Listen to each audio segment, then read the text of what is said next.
A'udzubillahi minasyaitonirrajim. Bismillahirrahmanirrahim. Assalamualaikum warahmatullahi wabarakatuh.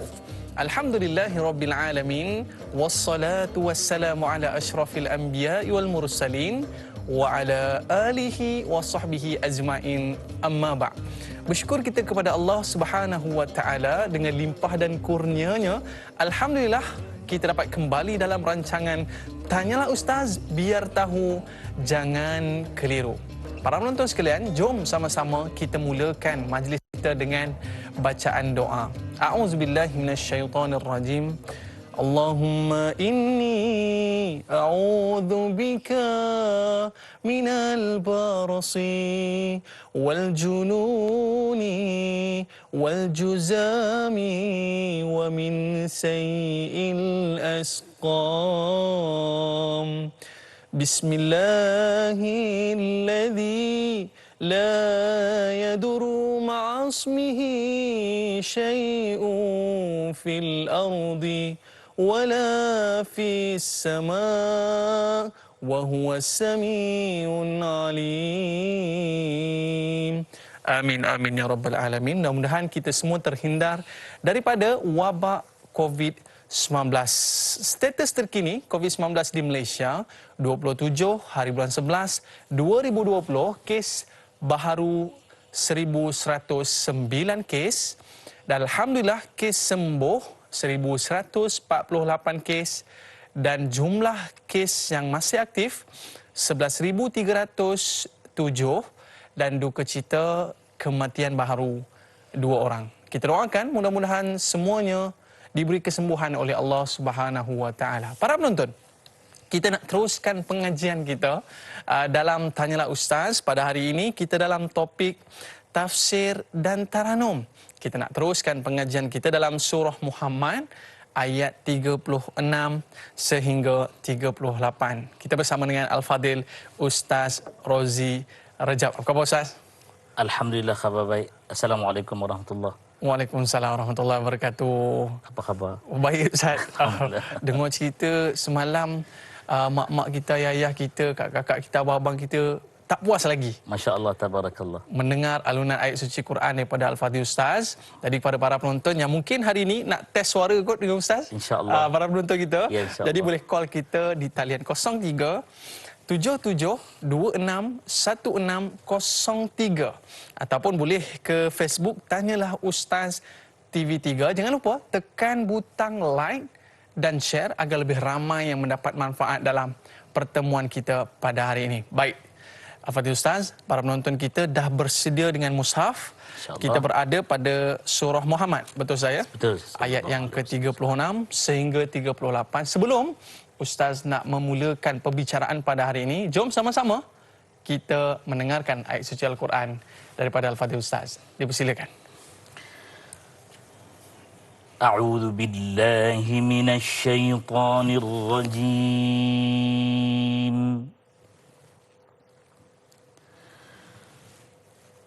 Bismillahirrahmanirrahim.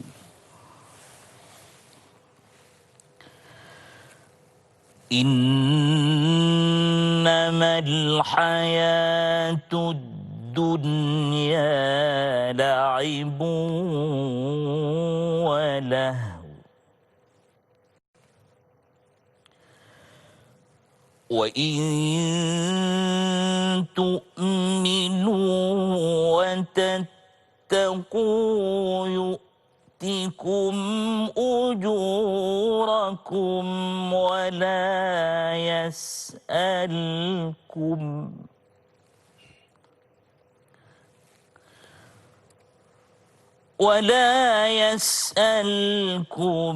amwalakum.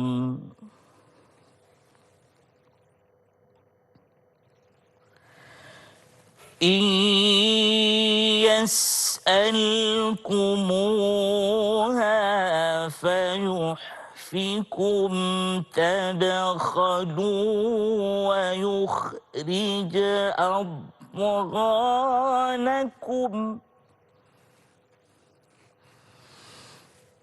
ها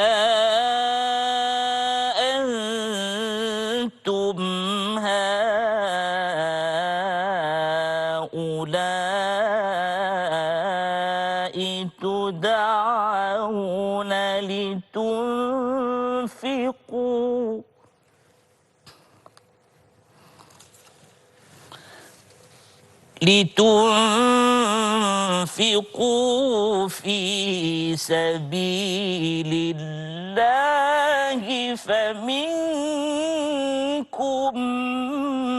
من يبخل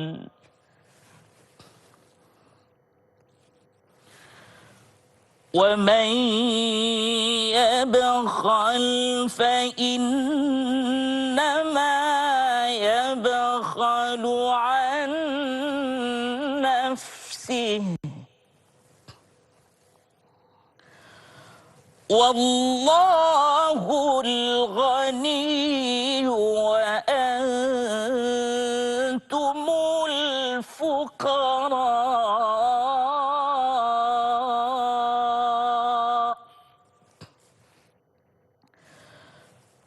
وإن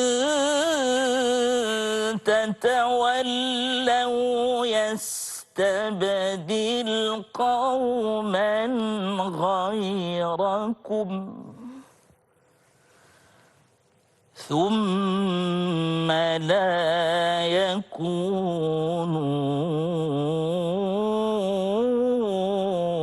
أمثالكم صدق الله العظيم. Ni bacaan apa tu Ustaz? Baik. Nahwan ke, Hijaz ke? Oi. Alhamdulillah, kita tadi memperdengarkan bacaan dengan maqam ataupun tarannum. Kita di Malaysia ni lebih senang dengan penggunaan kalimat tarannum. Tarannum. Kalau di Timur Tengah selalu dia akan sebut maqam. Maqam al-bayati atau di Malaysia disebut maqam bayati. Lepas tu kita masuk Husaini di hujung dia. Lepas tu kita masuk balik sebagai kuflah ataupun penutup bacaan kita tadi. Balik kepada bayati asli kita. Alhamdulillah. Oh, ini dia corak sebab topik kita pada hari ini adalah tafsir dan taranum. Kita nak tunggu juga para penonton kita ni nak menunjukkan bakat mereka untuk melantunkan ataupun membaca ayat suci Al-Quran bersama dengan kita. Baik Ustaz, sebelum kita nak masuk kepada ayat suci Al-Quran yang mana kita nak bermula pada hari ini 36 sehingga penghabisan. InsyaAllah. Ini boleh kata kita nak rumuskan apa yang selama ini kita belajar daripada ayat yang pertama sehingga ayat terakhir. Benar. Baik, mungkin Ustaz boleh cerita dulu kronologi sebelum kita nak sampai kepada ayat yang ke-36 Ustaz, silakan. Assalamualaikum warahmatullahi wabarakatuh. A'udzu billahi as-sami'il 'alim minasyaitonir rajim. Bismillahirrahmanirrahim. Alhamdulillah. Alhamdulillah wassalatu wassalamu ala Rasulillah wa ala alihi wa ashabihi wa man walah. Ya muallima Ibrahim al-hikmata 'allimna, ya mufahhima Sulaimana fahimna. ففهمناها سليمان وكلا آتينا حكما وعلما وسخرنا مع داود الجبال يسبحن والطير وكنا فاعلين رب اشرح لي صدري ويسر لي أمري واحلل عقدة من لساني يفقه قولي واجعل لي وزيرا من أهلي إنه من سليمان وإنه بسم الله الرحمن الرحيم ألا تعلوا علي وأتوني مسلمين ربنا آتنا من لدنك رحمة وهيئ لنا من أمرنا رشدا اللهم صل على محمد وعلى آل محمد يا كريم. Apabila kita melihat sendiri perkataan surah Muhammad sallallahu alaihi wa ala alihi wa sahbihi wa baraka wasallam. Pertama-tama daripada pesanan saya berkenaan dengan kalimat yang membawa nama Nabi kita, saya mohon kepada semua dan saya, kita saling ingat mengingati, lantunkan salawat kepada Nabi sallallahu alaihi wa ala alihi wa sahbihi wa baraka wasallam. Surah Muhammad sallallahu alaihi wa alihi wasallam ini kalau nak disimpulkan ya untuk peringkat awal sebelum kita sampai ke ayat 36 juga dikenali dengan nama suratul Qital. Suratul Qital. Ya, suratul Qital. Qital ini kita kena faham bukan artinya bunuh.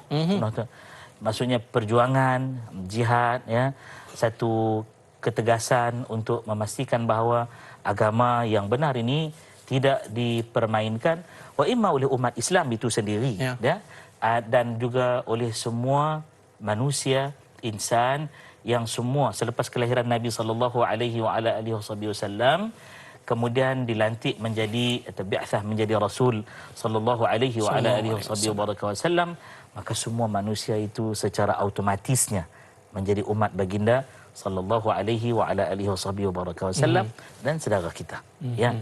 Jadi di situ kisahnya perjuangan Nabi, umat Islam, dan bagaimana Allah Subhanahu wa taala berpesan kepada mereka. Di antara asbab ataupun sebab-sebab turunnya ayat ini dibicarakan antaranya ketika perang Uhud, ya, bagaimana umat Islam terasa diri mereka itu lemah. Lalu Allah Subhanahu wa taala memotivasikan mereka ketika mereka mengatakan a'la hubal, ya, iaitu satu berhala yang nama Hubal. Tinggi. Maka umat Islam pada waktu itu disuruh oleh Nabi sallallahu alaihi wa alihi wasallam menyebut Allah Taala a'la, Allah Taala a'la wa ajal, ya. Maka dengan itu umat Islam berjaya cemerlang, dan kejayaan tersebut semestinya diulangi selalu seperti seruan yang kita dengar sejak dari subuh tadi. Hayya 'alal falah, ya. Marilah semua menuju ke arah kejayaan. Itulah sinopsis awal untuk kita teruskan perbincangan pada pagi barakah ini. Nabi lembut, Nabi penuh dengan kasih sayang, namun Nabi tegas. Ini yang kita nak highlight dalam surah Muhammad ini. Baik Ustaz, kita nak mulakan ayat yang pertama, ayat yang ke-36 dalam surah Muhammad ini bagi meneruskan perbincangan kita dalam surah Muhammad. Para penonton, anda dah bersedia dengan mushaf anda? Jumpa ke tidak muka surat tu? Tak jumpa muka surat tu Ustaz. Baik para penonton, ada sahabat kita nak mengajukan soalan untuk ayat yang ke-36 ini. Silakan. Kita bersama dengan Sal Rasid Cik-Cik. Assalamualaikum Ustaz dan Da'i. Pada ayat 36 surah Muhammad sallallahu alaihi wasallam, adakah menyatakan dunia yang sifatnya sementara tetapi dianggap syurga oleh orang-orang yang engkar dan lalai akan keseronokannya, berbanding orang-orang yang beriman dan bertakwa menjadikan dunia sebagai tempat beribadah dan mengumpul sebanyak mungkin pahala untuk dibawa ke akhirat yang kekal abadi, kerana Allah Subhanahu wa taala bersifat Maha memberi. Dan yang kedua, Allah tidak meminta harta-hartamu. Adakah maksud yang perlu ditunaikan adalah hak Allah itu mengeluarkan zakat sebahagian dari harta-harta mereka seperti yang diperintahkan dalam Islam? Mohon penjelasan Ustaz. Terima kasih. #biar tahu jangan keliru. Awal-awal soalannya dah padu ni Ustaz. Dah padu. Dipersilakan. Sarasid, ya. Terima kasih kepada yang bertanya. A'udzubillahi samii'il 'alimi minasyaitonir rajim. Bismillahirrahmanirrahim. Pertama, apabila kita melihat innamal hayatud dunya la'ibun wa lahu. Huruf waw tu lahun itu kena baca 1/3 aja. Lahu. Tak boleh baca lahu macam tu, tak boleh, ya. Jadi kita tahu-tahulah sedikit berkenaan hukum tajwid ni, kerana dia merupakan fardu ain bagi setiap umat Islam ketika membaca atau bertilawah akan Al-Quranul Karim. Maka kata Allah Subhanahu wa taala, bila kita jumpa kalimah innama, artinya satu pengkhususan. Hanya saja dunia ini, kata Allah Subhanahu wa taala, tempat la'ib, tempat main-main, walahum, dan tempat di mana berlakunya segala, kalau kita kata di situ datang penyakit-penyakit yang berkaitan dengan kejiwaan, ya, keseronokan, tipu daya sebenarnya. Lalu apabila dilihat kepada pernyataan dan juga soalan tadi, ya, syurga yang sementara. Cantik juga ayat itu, ya, syurga yang sementara. Benar, dunia tempat seronok. Tidak salah pun nak seronok. Ya, jangan jadi satu orang yang sedih memanjang bila ditanya kenapa sedih. Dunia ni Ustaz sementara aja. Allahu Akbar. Apa umat Islam itu diwajibkan berkeadaan begitu? Salah pemahaman tersebutnya. Ini yang sebenarnya membawa kepada negatifnya pandangan manusia pada agama, bahawa Islamofobia dan sebagainya. Kita kan ada Aidain, 2 hari raya, dan kita ada hari raya mingguan.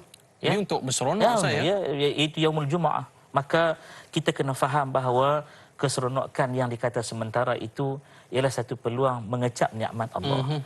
Dan mengecap nikmat Allah tu hadir dengan kesyukuran. Sebab itu orang beriman, ada beda, ya. Sebab soalan dia tadi tu.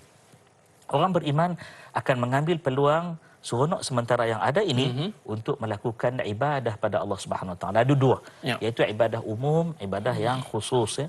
Khusus kita buat solat tadi contohnya. Kita menuntut ilmu, ini khusus. Ibadat umum kita bekerja, kita bermuamalah dengan manusia dan sebagainya, dengan alam, ya. Jadi manusia yang nama mukmin, dia akan ambil kesempatan seronok ini untuk menanam, bercucuk tanam, untuk menyediakan ladang yang terbaik, tempat tuannya di akhirat nanti. Betul. Sedangkan orang-orang yang kafir, mereka menyangka bahawa inilah kehidupan, first and last. Tak ada dah. Tak ada dah lepas ni, tak ada ya. Kerana ramai di kalangan mereka yang tidak beriman dengan yaumul akhirah, ya, yaumul akhir, ya, yaumul qiyamah, yaumul hasyr dan sebagainya, nama-nama kiamat. Ya. Mereka menyatakan bahawa tak adalah, tapi di kalangan mereka juga ya meyakini bahawa esok ada pembalasan. Tapi pembalasan yang bagaimana, amalan yang bagaimana. Maka ketika itulah umat Islam diajar agar menjadikan dunia ini sebenarnya hanya sebagai seolah-olah penjara dan neraka. Seolah gitu. Orang beriman. Tapi kita akan ada huraian selepas ini ya. Sedangkan orang-orang yang tidak beriman, yang kufur dengan nikmat Allah, mereka menyatakan dunia ini syurga. Bila lagi nak rasa? Nak rasa, ya. Insya-Allah kita akan huraian. Saya yakin akan ada soalan yang berkaitan selepas ini. Kemudian bila kita lihat Allah Taala menyatakan bahawa la yas'alkum, Allah Taala dia tak minta amwalakum. Allah Taala nak bagi tahu sebenarnya yang betul hakikatnya bahawa aku yang bagi harta kepada kamu. Dan aku tak ingin pun harta itu sebab aku yang bagi daripada perbendaharaanku. Aku Maha Agung, Maha Kaya. Jadi bila aku beri kepada kamu sebagai tanda syukur kamu dan limpahan rahmatku, maka infakkanlah harta tersebut di jalan yang aku sendiri redha. Jadi kalau dia tadi menyebut adakah termasuk zakat dan sebagainya, ya, termasuk sekali. Sebab itu infak itu maksudnya sangat luas. Di dalamnya ada zakat, ada hadiah, ada hibah, ada wakaf, ya. Habis-habis sangat tak buat apa, esok harta kita difaraidkan mengikut hukum yang ditetapkan oleh syarak. Wallahu a'lam. Ini dia, bila kita menerima nikmat daripada Allah Subhanahu Wa Taala, Allah nak tengok kita bersyukur dengan cara kita memberi semula ke jalan Allah Subhanahu Wa Taala. Tapi bukan Allah nak pun duit-duit kita tu, sebab Allah Maha Kaya. Subhanallah. Ini satu perkara yang cukup memberi kesan kepada kita. Baik, Ustaz, kita ada bersama dengan sahabat kita ni, Masripah Nur Jamain. Assalamualaikum Ustaz, Dai dan semua kru yang bertugas. Merujuk kepada ayat 36, adakah ayat ini bermaksud kehidupan dunia hanyalah sementara? Dunia bagaikan jambatan menuju ke perkampungan akhirat. Dunia tempat untuk berbuat kebaikan dan mencari redha Allah Subhanahu Wa Taala. Dan yang kedua, walaupun dunia ibarat permainan dan senda gurau, adakah Allah mengingatkan kita supaya jangan leka dan lalai dari melakukan amal dan menunaikan tanggungjawab? Mohon pencerahan Ustaz. Terima kasih. Baik Ustaz, satu soalan yang cukup menarik, kita melihat bahawa sebahagian daripada orang ini menggunakan manusia sebagai jambatan ke syurga.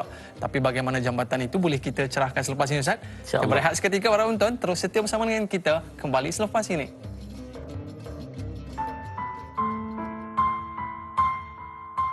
Bismillahirrahmanirrahim.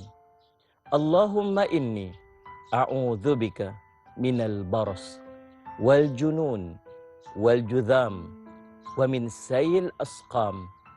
Ya Allah, sesungguhnya aku berlindung denganmu dari penyakit sopak, gila, kusta, dan penyakit-penyakit yang buruk. Amin. Ya Rabbal Alamin.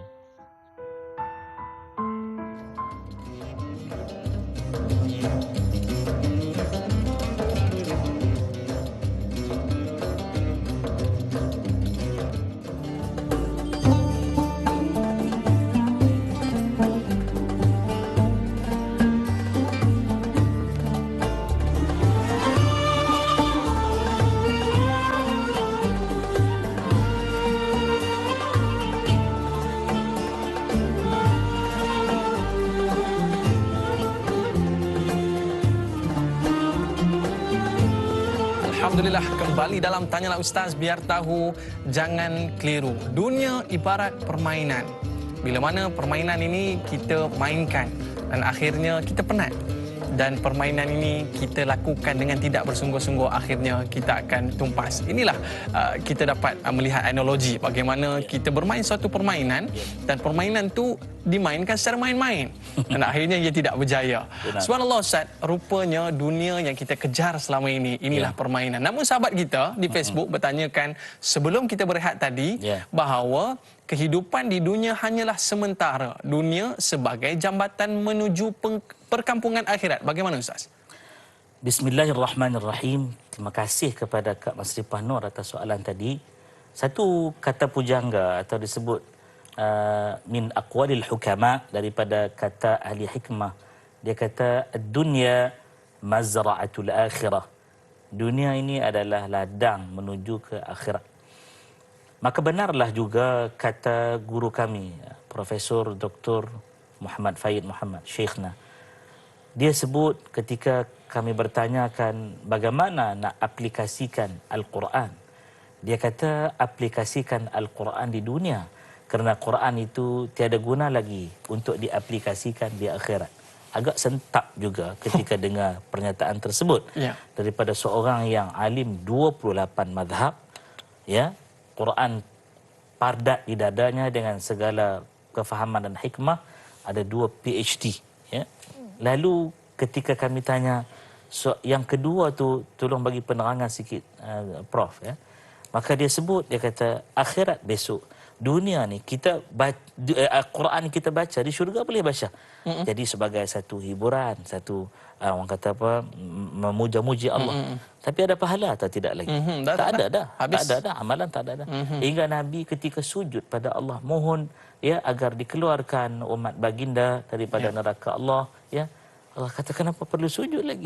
Ini bukan tempat melakukan ibadah lagi, tempat kamu menerima segala ganjaran, nikmat yang khalidina fiha, duduklah kekal dalamnya, seronok, ya. Jadi hadirin rahimakumullah, itulah yang seharusnya berlaku sekarang ini, ya. Ambil segala perkara yang disebut oleh Quran, yang disuruh buat, yang dilarang tinggalkan. Itu satu benda yang kita kena ingat, Kak Masrifah dan semua. Benar, dunia tempat kita menyemai, yang mana di akhirat nanti tempat kita menuai. Ya. Kemudian disebut permainan tadi. Permainan. Permainan, Ustaz. Kalau nak cerita main, ini akhiratlah tempat bermain yang kekal dan abadi. Tetapi Allah Maha tahu manusia itu hidupnya di dunia ini ada waktu dia bersungguh kerja, dan dia kena ambil masa berehat. Sebab itu disebut waja'alna al-laila libasa. Malam itu dijadikan kamu untuk kamu berehat-rehat, ya.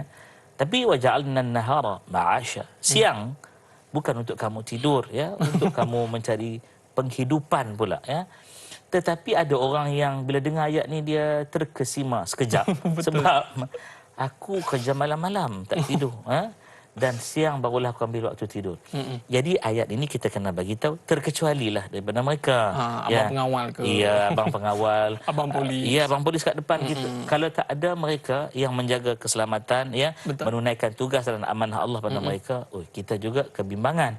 Ya, nak bangun untuk tahajud dan sebagainya, bila ada mereka terasa aman. Maka disebut permainan di situ ialah waktu di mana kita mengambil masa, ya, seketika untuk tenangkan diri dalam keadaan kekusutan dan keadaan beratnya kehidupan ini. Sama macam kita sebut, menuntut ilmu ni berat. Sebab itu dalam menuntut ilmu kena ada gurau senda dan sebagainya. Ya. Dalam menuntut ilmu ni kena ada selit-selitkan contoh. Ada seketika lawak jenaka, tapi di situ ada ketegasan ketika menyampaikan perintah Allah Subhanahu Wa Taala. Wallahu a'lam. Ini dia, dalam kita melihatkan tentang dunia ini, ingatlah permainan yang cukup indah itu adalah di syurga nanti. Baik, kita ada pemanggil di talian. Assalamualaikum. Waalaikumsalam warahmatullahi wabarakatuh. Dai Aiman dan Ustaz Muhammad Rozi Muhammad Rejab. Saya Omar Abdul Majid dari Felda Cini Timur 3 Pekan Pahang. Assalamualaikum Ustaz dan Dai. Waalaikumsalam warahmatullahi wabarakatuh, Cik Omar. Ya, saya. Jadi soalan saya begini, Ustaz sihat ya? Alhamdulillah. Ya, Dai juga sihat ya. Alhamdulillah. Jadi soalan saya begini, Ustaz. Seperti kita sedia maklum, Ustaznya, semua orang tahu dunia ini ialah untuk sementara saja, jembatan ke akhirat. Jadi soalan saya, apabila kita ni dah dengar ayat Quran, tapi kita tak pernah pun nak ambil iktibar sangat. Terutama saya pun kadang-kadang ada juga lalainya, Ustaz. Jadi kita tak pernah nak ambil tahu, ayat Quran dah jelas menerangkan.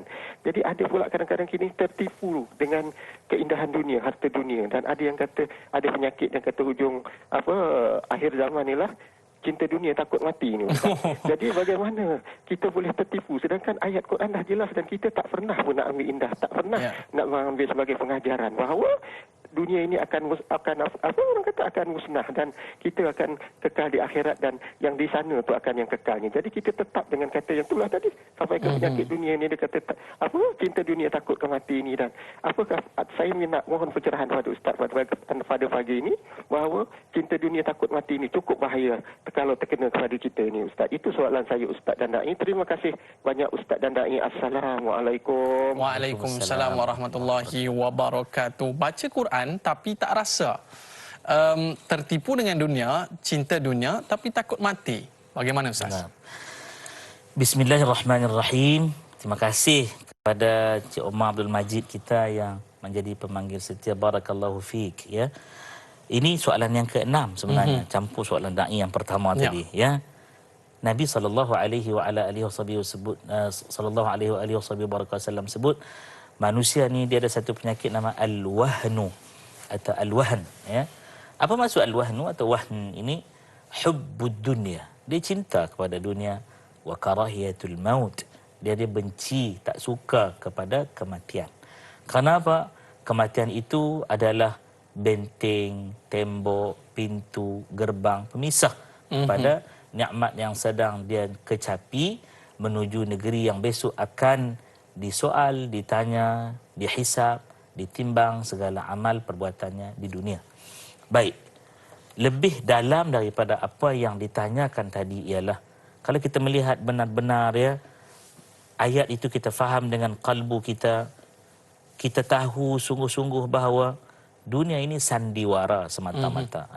Apa yang berlaku di depan mata kita hatta di skrin TV kalian ataupun skrin handphone ya yang sedang menonton dibimbangi juga ada sandiwara di situ ya.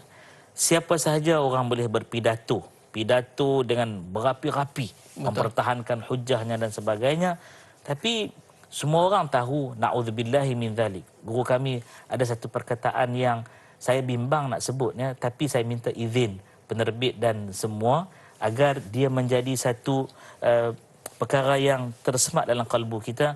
Dia kata orang yang berpidato dahsyat itu perangainya berbudi sama seperti binatang. Na'udzubillahi min dzalik. Ya.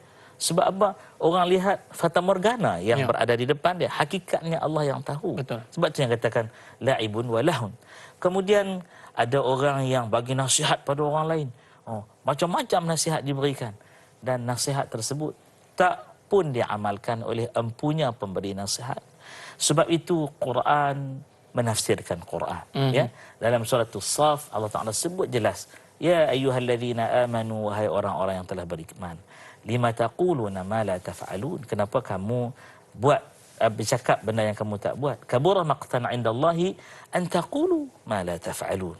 Betapa besarnya murka Allah ya kepada orang yang cakap tapi dia tak buat. Tak ada serupa bikin itu punya cakap. Jadi Sembang kencang. ia kencang sungguh. Jadi bila disebut al-wahn itu satu, orang yang sebut tu sendiri kena sedar bahawa dirinya menuju ke negeri yang kekal nan abadi. Apa yang dia miliki tidak akan kekal, tapi apa yang diberi itulah yang menjadi saham di negeri akhirat. Wallahu a'lam. Subhanallah. Inilah yang kita inginkan dalam 60 tahun mungkin kita hidup di atas dunia ini, persiapan sebelum kita menjejakkan kaki di dunia akhirat. Kita bersama dengan sahabat kita lagi di Facebook, Sahziatul Sidik. Assalamualaikum Ustaz dan Dai. Dalam ayat yang ke-36, bagaimana untuk menjadikan matlamat akhirat itu menjadi keutamaan? Ini kerana kehidupan di dunia banyak melalaikan, menjadikan terlalu mengejar keduniaan yang fana ini. Makin bertambah menjadikan ingin lagi. Sedangkan di akhirat merupakan tempat kekal abadi yang banyak Allah janjikan nikmat di akhirat kelak. Mohon perkongsian ilmu. Sekian, terima kasih. Hashtag biar tahu jangan keliru. Dah dapat 1 juta Ustaz. Nak 2 juta pula. Dapat juta, dah 10 juta pula Ustaz. Rasa tak cukup. Masya Allah, tabarakallah. Terima kasih Kak Sahziatul Sidik. Bismillahirrahmanirrahim. Penonton yang budiman, tanyalah Ustaz biar tahu jangan keliru, jangan ke mana-mana. Tapi saya nak minta sangat-sangat di hari Sabtu yang mulia ini. Selalu ada orang tegur saya, dia kata, Ustaz, mana mulia hari Sabtu? Hari Sabtu hari untuk orang Yahudi. Saya kata tak ada hari yang hina yang Allah Ta'ala ciptakan. Betul. Semua penuh dengan kemuliaan. Tetapi kelebihan Jumaat itu ada dengan satu pemberian darjat yang tertentu. Itu kita kena ambil faham. Ya? Baik. Dunia yang Allah Ta'ala ciptakan ini membawa kepada akhirat nan abadi. Soalan tadi matlamat akhirat. Kalau kita lihat ayat 36, sebab soalan beliau tadi merujuk khusus untuk kita hurai ayat 36. Cuba lihat di hujung ayat itu. Tak belum hujung lagi, dekat-dekat nak hujung tu Allah Taala kata wa tattaqu yu'tikum ujurakum. Dan jika kamu bertakwa kepada Allah Subhanahu wa taala, dekat situ. Dekat situ ya. Allah Taala kata yu'tikum ujurakum, maka diberikan kepada kamu akan pahala, kebajikan, ya, dan juga ganjaran di akhirat yang kekal, yang tidak akan lagi binasa. Ini janji Allah. Janji Allah. Maka itu adalah matlamat akhirat. Bagaimana merancang di dunia? Jadi orang bertakwa. Itu je. Susah kan? Syaratnya Syarat dia bertakwa. senang sebut sebenarnya. Nak laksana tu susah. Betul. Sebab itu menjadi rukun khutbah. Khutbah, ya, sermon dengan izin, ya. Bila kita dengar khutbah pertama, khutbah kedua, mesti rukun dia ialah pesanan takwa. Kerana itu tak ada satu orang khatib pun sepatutnya mamai ataupun lalai ataupun alpa menyebut usikum wa iyaya bitaqwallah. Aku berpesan, saya berpesan, ana berpesan, ya, untuk diri sendiri ini dan juga untuk kamu agar bertakwa kepada Allah. Umar Abdul Aziz, ya, radhiyallahu taala anhu, khalifah Al-Umawi, ya, yang kita kenal dengan kedahsyatan ketakwaan dia, itu dilihat pada mata manusia, ya. Dia kata apa? Takwa itu ialah melaksanakan titah perintah Allah. Itu matlamat akhirat, ya, dan meninggalkan segala larangannya. Orang yang sebegini, orang yang sedar dia berada di mana dan akan ke mana. Wallahu a'lam. Ini dia, bila kita melihatkan ketakwaan itu menjadi kunci utama dalam kita mendapatkan segala nikmat Allah SWT. Kita ada pemanggil talian. Assalamualaikum. Waalaikumsalam. Waalaikumsalam warahmatullahi wabarakatuh. Ustaz dan Dai Aiman, saya Haji Tukinon, Haji Muhammad Saleh, ya, daripada Sekudai. Tuan Haji, apa khabar? Baik, alhamdulillah. Saya minta Ustaz dan Dai sihat. Persoalan Amin, amin, amin, alhamdulillah. Saya nak tanya Ustaz berkenaan orang yang tak nak bekerja. Duduk masjid je kononnya dia nak panggil apa ke akhirat saja. Jadi minta pandangan Ustaz. Orang yang macam ini dia tak nak kerja dunia. Dia kerja akhirat. Tak nak bekerja. Sepatutnya kita bekerjalah seolah-olah kita akan hidup selama, tetapi beramallah seolah-olah kita mati esok. Jadi nak minta pandangan Ustaz. Macam manakah peserta yang ini? Itu saja soalannya bagi ini Ustaz. Terima kasih. Assalamualaikum. Waalaikumsalam warahmatullahi wabarakatuh. Ada orang macam ni Ustaz, ya? Ada. Dia duduk cari akhirat, Ya. dia kata tak apa, nanti nasi ayam turun dekat depan dia. Ya. Ada ke orang macam tu Ustaz? Ada. Silakan. Bismillahirrahmanirrahim. Terima kasih Tuan Haji Tukinon. Saya fikir dengan pertanyaan ayahanda Tuan Haji Tukinon ini, kita jadi separuh sempurna dah. Tanyalah Ustaz pagi ini. Sebab apa? Kita tadi bincang tentang akhirat dan lagi akhirat. Tiba-tiba Tuan Haji Tukinon kata ada orang mengajar akhirat lalu dia tinggalkan dunia. Adakah ini ajaran agama kita? Bismillahirrahmanirrahim. Jawapannya ialah salah, wallahu a'lam. Kenapa salah? Sebab jika dia jadikan Quran sebagai dustur perlembagaan kehidupan dan akhirat, itu kena faham tu, ya, panduan hidup dan selepas kematian, dia akan jumpa ayat wabtaghi fima atakallah. Kamu kejar, kamu rebut apa yang telah didatangkan oleh Allah Subhanahu wa taala, ya, tentang dar akhirah, negeri akhirat. Wala tansa nasibaka minad dunya. Pujuk Allah Ta'ala tu. Allah pujuk. Kamu jangan lupa nasib kamu di dunia ni. Ya. Hadirin rahimakumullah. Dalam riwayat ada menyebutkan bahawa kisah ini berlaku pada zaman Nabi Allah Isa bin Maryam alaihi wassalam. Ketika mana Nabi Isa masuk dalam masjid, lalu dilihat seorang lelaki beribadah siang malam, pagi petang, tak berhenti-henti, disebut sebagai 24/7, 24 jam, 7 hari seminggu. Lalu satu hari Nabi Isa bertanya kepada lelaki tersebut, wahai lelaki, bagaimana pakaianmu? Aku lihat bertukar. Bagaimana keperluan makananmu? Aku lihat kamu ya sihat walafiat semua. Maka kata lelaki ini, wahai Nabiullah, ya Rasulullah, aku buat ibadat sepenuhnya untuk mencari akhirat. Ya, makanan aku, minuman aku, pakaian aku, semua keperluan disediakan oleh abang aku. Dialah yang bekerja untuk kesempurnaan aku. Apa kata Nabi Allah Isa bin Maryam alaihi salam? Nabi Isa kata, wahai lelaki, sesungguh-sungguhnya abangmu lebih memahami agama daripada dirimu. Allah.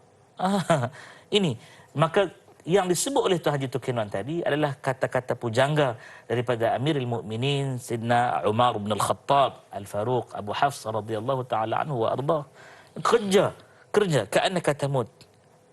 Bukan kot. Kerja seolah-olah kamu akan hidup selama-lamanya. Kerja pulun kerja. Tapi buat ibadat juga dahsyat, ya. Seolah-olah ka'annaka tamut ghad. Esok kamu nak meninggal. Ni kita lihat betul-betul, ya. Kita lihat betul-betul jika kita faham sungguh-sungguh inilah yang berlaku dalam kehidupan para ulama yang memahami dunia dan akhirat. Mereka di siang hari seperti furshan, apa dia? Singa yang berjuang, ya. Tapi malam hari seperti ruhban yang merintih redha Allah Subhanahu wa taala, wallahu a'lam. Singa waktu siang. Pada waktu malam ni Ustaz? Ruhban menjadi seorang abid, ya, Subhanallah, yang merayu-rayu dengan Allah, yang ada al-khauf, yang ada ar-raja. Cantik. Kita ada sahabat kita nak bersama dengan Al-Fadhil Ustaz. Assalamualaikum. Siapa di talian? Waalaikumsalam. Abdullah Osman daripada Seremban. Cik Abdullah, apa khabar Cik Abdullah? Baik. Silakan. Ustaz, ada dua perkara lah. Ya. Jika sebut tentang dunia, Allah beri kebenaran untuk mencari dunia. Dan carilah ilmu, kaji alam dunia. Bintang, bulan, cakrawala yang lain. Tapi hanya satu saja Allah tak bagi, iaitu ilmu nyawa. Nyawa Allah tak bagi.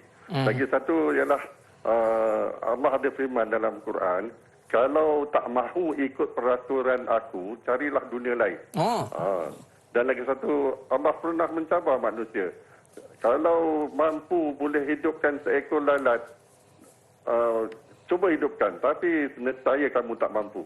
Minta pencerahan daripada Ustaz. Subhanallah. Cik Abdullah, terima kasih Cik Abdullah. Kita nampak di sini bahawa para penonton kita ini cukup bersedia dalam mengikuti kelas kita pada hari ini. Subhanallah. Tapi satu soalan yang cukup kita tertanya-tanya. Bagi menjawab persoalan, kita berehat seketika. Kembali selepas ini.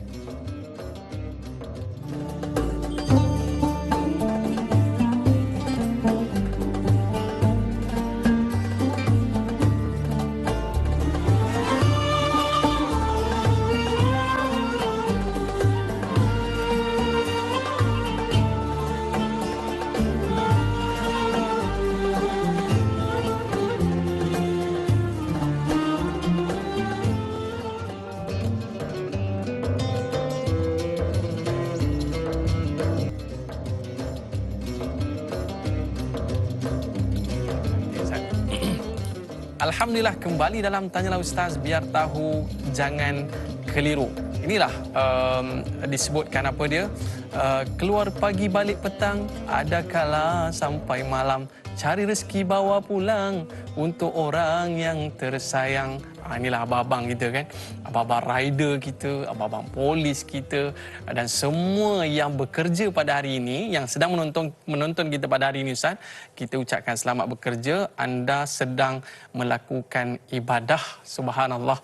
Sebab itulah Ustaz, tadi kita ada bincangkan bahawa kita bekerja ibarat kita nak hidup selamanya, dan kita lakukan ibadat kita nak mati pada esok hari. Sahabat kita bertanyakan soalan sebentar tadi, caller kita cukup menarik. Apa dia kata? Allah SWT menyebutkan kalau kau tak nak beribadah kepadaku, cari dunia lain. Ataupun kalau kau rasa kau hebat, cuba kalau kau mampu hidupkan lalat tadi Ustaz. Mungkin Ustaz boleh bagi pencerahan. Kita pun confuse juga ni jawapan dia. Baik. Bismillahirrahmanirrahim. Dalam menyelesaikan segala permasalahan kehidupan di dunia maupun memahami hakikat akhirat, ya, satu ilmu yang tidak akan boleh dikesampingkan namanya ilmu kalam. Ya. Di mana mereka banyak salah faham dengan mengatakan ilmu kalam ni dicedok, ambil, salin, fotokopi daripada Yunani, ya, daripada pihak-pihak yang tak berotoriti dalam agama dan sebagainya. Tetapi bagi kami dalam dunia Ahlus Sunnah wal Jamaah, ya, kami berpegang bahawa al-hikmatu, benda yang hikmah itu telah hilang daripada orang yang beriman. Di mana kamu dapat, kamu jumpa, kamu ambil semula. Andai dia bercampur dengan perkara-perkara yang tidak sepatutnya, maka disitulah berlakunya penyucian, pembersihan yang kita sebut sebagai istilah purifying process, ya, to purify, bagi kita murnikan semula. Memahami pertanyaan daripada Tuan Abdullah tadi dari Seremban. Cantik soalannya. Kamu kalau tak sukalah hidup di dunia ini dengan perintah dan peraturan yang aku cipta dunia, aku tetapkan, kamu cari dunia lain. Itu satu cabaran Allah Subhanahu Wa Taala untuk menghancurkan keegoan manusia. Ya, andai boleh buat, buatlah. Sebab itu soalan ini sinonim dengan jawapan ketika mana ditanya kepada Nabi oleh seorang sahabat, ya Rasulullah, izinkan aku berzina. Ui, izinkan aku berzina. Nak jawab soalan ini, kadang-kadang kita kena berfikir panjang. Tapi Nabi ni dia ada fatanah. Ui, antara sifat tersebut Nabi pintar. Maka Allah bagi wahyu, Nabi jawab. Apa dia? Dia kata, wahai sahabat aku, bagaimana pandangan kamu kalau aku menyatakan bahawa soalan kamu itu jawapannya begini. Kamu suka, kamu ada mak, ya, suka mak kamu orang berzina dengannya? Aku tak suka ya Rasulullah. Oh, itu aku jawab. Kamu ada adik perempuan, kakak perempuan, saudara perempuan? Ada. Kamu suka saudara kamu yang perempuan orang berzina dengan dia? Kamu ada anak perempuan? Ada. Kamu suka orang berzina dengan dia? Aku tak suka ya Rasulullah. Demi engkau, demi Allah, ya, demi segala hukum hakam yang Allah Ta'ala tetapkan, aku tak suka. Maka kalau kamu tak suka sedemikian, jangan kamu minta benda yang kamu tak suka untuk orang buat dengan kamu, kamu buat pula pada orang lain. Balasan Allah kepada orang yang melakukan Iya, kemungkaran. jadi kehidupan di dunia ni kena faham bahawa kita hidup ni menumpang sebenarnya. Ya. Mana milik kita, tidak ada milik kita. Apa yang ada, Allah yang punya. Semua Allah punya. Kita pinjam. Hari ini semua Allah Ta'ala punya. Dan paling penting Allah punya nyawa yang beri kepada kita kehidupan. Dia ciptakan roh kita. Sebab itu kalau berasa hebat sangat, ya, kamu boleh cipta nyawa, hidupkan semula seekor lalat cukup. Kenapa disebahkan dengan lalat, tak disebut hidupkan manusia? Kerana lalat itu nisbah kepada makhluk yang kecil. Tak payahlah fikir nak hidupkan gergasi ke, ikan paus. Lalat tu kamu hidupkan dulu. Try dulu. Cuba tengok, ya, jenuh hembus, jenuh tiup sampai meninggal. Tak hidup-hidup lalat tersebut. Maka hujungnya Tuan Abdullah, kenapa Allah Ta'ala buat begini? Allah Ta'ala nak manusia itu sedar, keluar daripada mimpinya, yang mimpi itu dia bimbang-bimbang kalau dia sedar bila dah jatuh katil. Badan pun sakit, leher pun terkehel, ya. Waktu tu baru sedar, oh aku mimpi rupanya. Biar dia dah sedar itu dalam keadaan dia masih lagi berada di atas katil, kepala di bantal, dan dia punya peluang untuk kembali kepada Allah. Wallahu a'lam. Dunia itu mainan, jangan kita leka dan kita siap sedia untuk melakukan amal ibadah kepada Allah SWT. Dan ingat, ganjaran Allah itu pasti. Baik, kita nak beralih ke ayat yang berikutnya, ayat yang ke-37. Kita ada satu soalan, Ustaz, sama dengan sahabat kita, Nur Hayati Ismail. Assalamualaikum Ustaz dan Da'i. Merujuk pada ayat yang ke-37, bagaimana untuk kita yakin bahawa sesungguhnya tidak akan miskin dengan kita bersedekah. Namun ada waktunya kita sendiri sekadar cukup makan, tetapi begitu berhajat untuk bersedekah. Apakah kelebihan mereka yang susah tetapi masih mampu bersedekah, yang mana perlu diutamakan? Yang tiga, apakah yang dimaksudkan dengan sebahagian petikan ayat ini yang bermaksud dia akan menampakkan kedengkianmu? Mohon pencerahan Ustaz. Terima kasih Kak Iyat, Bandar Tasik Puteri rawang. Subhanallah. Ini satu amalan yang cukup luar biasa Ustaz ya. Dalam kita pandemik COVID-19 ini, satu amalan yang boleh kita lakukan iaitu berkongsi rezeki. Ya. Sahabat kita bertanya tadi bagaimana nak yakin bila kita bersedekah Allah akan mencukupkan kita Ustaz. Silakan. Baik. Kita baca lagi sekali ayat yang ke-37 ni, boleh tak? Nak Boleh, minta boleh. izin Kak Syam kita, penerbit yang budiman. Mudah-mudahan bahagian teknikal juga kita boleh reverb sikit, insya-Allah. A'udzubillahi minasyaitonirrajim. Bismillahirrahmanirrahim. Kita baca ni dengan taranum nahwan. Ya, dia memujuk kita ya. Yas'alkumuha fayuhfikum tabakhalu wa yukhrij adghanakum. Apa kata Allah? Kata Allah, jika dia minta daripada kamu semua ya, akan harta-harta kamu tu, Allah Ta'ala minta, Allah Ta'ala desak kamu, nescaya akan bakhillah kamu. Kamu kan tak boleh bagi punya. Bakhil di sini ada 2, 3, 4 banyak makna. Bakhil, kamu tak nak bagi. Ya.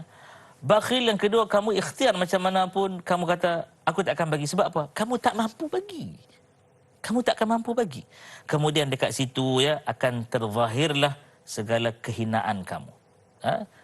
Ternampaklah segala kebusukan kamu, segala kekurangan kamu. Maka Kak Nurhayati tadi ya, ada 3 soalan tu sebenarnya ya. Betul. Tak akan miskin orang yang memberi ni kerana yang dia beri itu khazanah dari Allah. Saya yakin sungguh ya. Sebab itu jika kita lihat dalam Quran, Allah Ta'ala sebut masalul ladzi, permisalan, contoh ya. Orang-orang yang buat apa ya? Orang-orang yang masalul ladzina, orang-orang yang senantiasa menginfakkan sebahagian sikit atau daripada harta yang Allah beri di jalan yang Allah redha. Perumpamaannya seperti satu benih yang ditanam, akan terbit daripada benih itu 7 tangkai, dan fi kulli sumbulah, pada setiap tangkai itu 100 habbah, bijirin yang lain. Yang kita bimbang ni adalah kerana diajar oleh fata morgana manusia yang memisahkan dunia dan akhirat. Dia kata habis ya. Habis. Akhirat belum tentu dapat. Kalau kamu tak ikhlas, dia pun tahu juga ya, formula untuk amalan tersebut kekal. Tapi di dunia ni Allah dah bagi. Ya. Ada masa tak saya nak jawab lagi ni? Boleh, silakan Ustaz. Alhamdulillah, sebabnya saya nak kongsi kehidupan yang benar yang saya telah lalui.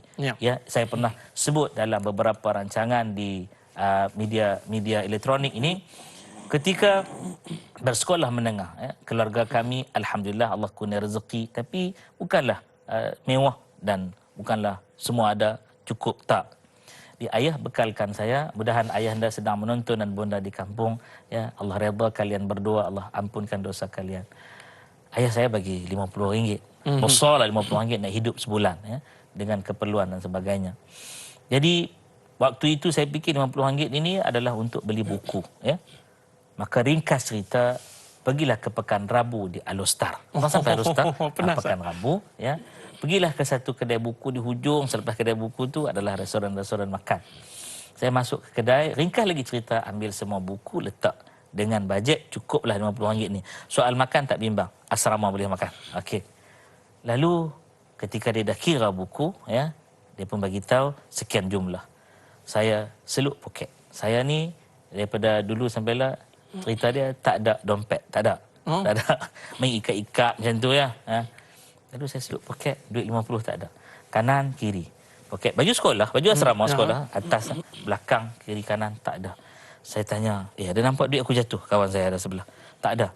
Sebenarnya, sebelum saya masuk kedai buku tu, saya lalu jejan tas yang di situ ada orang buta yang jual tisu minta sedekah. Dalam poket itu juga sebenarnya ada wang siling ya, siling. Jadi saya ingat saya bagi kepada dia 50 sen. Kita student tapi hati ni nak tolong. Kita tahu dia susah, kita pun susah bagi 50 sen. Ketika bagi 50 sen tu dia kata terima kasih, dia pun angkat tangan doa. Saya tak tahu doa apa sebab saya jalan terus. Cuma satu fatwa, yang ni ambil, bukan fatwa, ni petua ya. Guru kami pesan, Ustaz Fuad Hilmi rahmatullah alaih meninggal. Doa kepada orang, malaikat doa untuk kamu. Malaikat rahmat doa untuk kamu. Malaikat rahmat yang lain aminkan doa malaikat rahmat tersebut. Masya Allah. Jadi tak apalah. Duit pun dah tak ada dah. Saya teringat. Adakah RM50 itu terlekat sekali dengan 50 sen yang saya beri kepada pakcik yang buta tadi? Sudah. Dengan perasaan yang tiada malunya pada waktu itu. Saya pergi ke pakcik yang buta tadi. Saya mencangkung di depan dia. Assalamualaikum pakcik.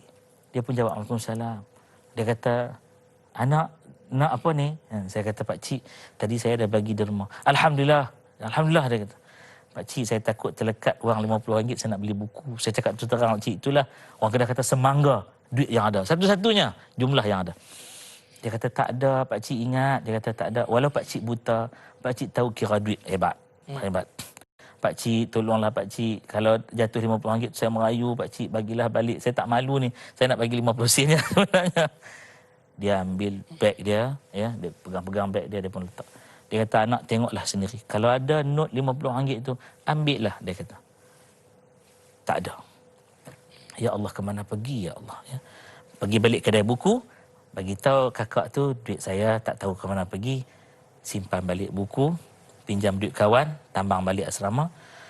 Sepanjang perjalanan tu duk fikir, mana pergi ya Allah, mana pergi ya Allah, mana pergi dia ya Allah. Yang paling ingat ialah aku berdosa besar dengan ayah yang susah kerja, luka kaki tangan, ya. Siang malam berpanas terik sejuk. Ya Allah, rezeki ni aku sia-siakan. Sampai di asrama, fikiran tak habis lagi. Buka pintu loka, bismillahirrahmanirrahim, buka. Tarik laci yang tengah sebab situ ada singlet pakai nak pergi beli air. Ada 2 keping not 50. Wallahi, saya sumpah atas nama Allah, ada 2 keping duit RM50 atas tu. Lalu saya tanya kawan-kawan saya dalam bilik tu, siapa yang buka aku punya loker? Seorang sahabat saya nama Asyadi, saya masih ingat lagi. Dia duduk kata paling hujung. Dia kata, kenapa? Ni ada orang letak duit RM50. Perkataan dan ayat yang saya tak akan lupa, dia kata, gila kot, orang buka loker nak letak duit. Orang buka loker selalu nak curi duit. Betul. Lalu saya tersandar pada waktu tu, nak mandi dah tak jadi dah. Jadi dah. Kering, loceng bunyi, siap-siap semua turun. Malam tu lah saya jumpa guru saya, lalu saya tanya, Ustaz, cerita balik apa yang berlaku. Dia senyum.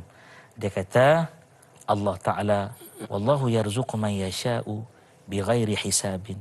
Apabila hambanya menginfakkan apa yang dia beri daripada rezeki itu, juga tak mahu dalam keadaan berkira-kira.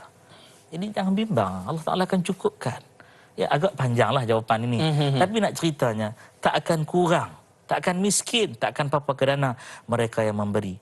Maka saya pesan, kalau ada sebanyak tu, tak ada dah ni, tapi memerlukan benda yang lain, beri sebanyak yang ada, Allah gantikan berganda-ganda. Saya fikir jawapan tersebut dan kisah tersebut menjawab ketiga-tiga soalan serentak. Kerana kelebihan orang yang memberikan sedekah ini ialah orang yang menzahirkan maha agung dan kayanya Allah Subhanahu Wa Taala.